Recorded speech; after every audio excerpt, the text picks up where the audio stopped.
Hi అండి, welcome back to my channel. ఈరోజు అయితే తోటకూర నేను ఎలా చేస్తానో చూపిస్తానండి. తోటకూర అయితే శుభ్రం క్లీన్ చేసుకొని గిన్నెలు అయితే వేసుకుందాం.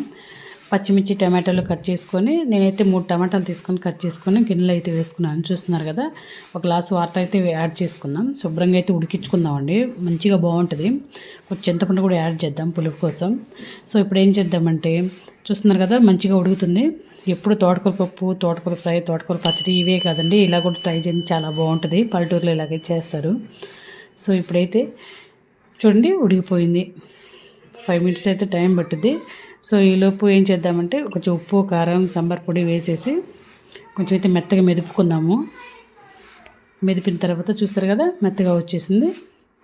సో ఇప్పుడైతే కడాయి పెట్టేశాను. ఆల్రెడీ ఆయిల్ పోసేసి తాలింపు గింజలు, ఎండుమిర్చి, చిన్నులపాయలు చిన్న చిన్న ముక్కలు చేసేసి వేసాను, వెల్లుల్లి, సో ఆనియన్, కరివేపాకు వేసేసి వేగిన తర్వాత ఏదైతే ఉందో తోటకూర మెదుపుకున్నాం కదా, అది తీసుకొచ్చి కడాయిలో వేసేసి కలుపుకుందాము. వాటర్ అంతా ఇంకిపోయే వరకు ఉంచుకోవాలండి. టేస్ట్ సూపర్ ఉంటుంది. ఒకసారి అయితే ట్రై చేయండి, మీకు చాలా బాగా నచ్చుతుంది. చాలా బాగుంటుంది. థ్యాంక్ యూ అండి, థ్యాంక్ యూ సో మచ్.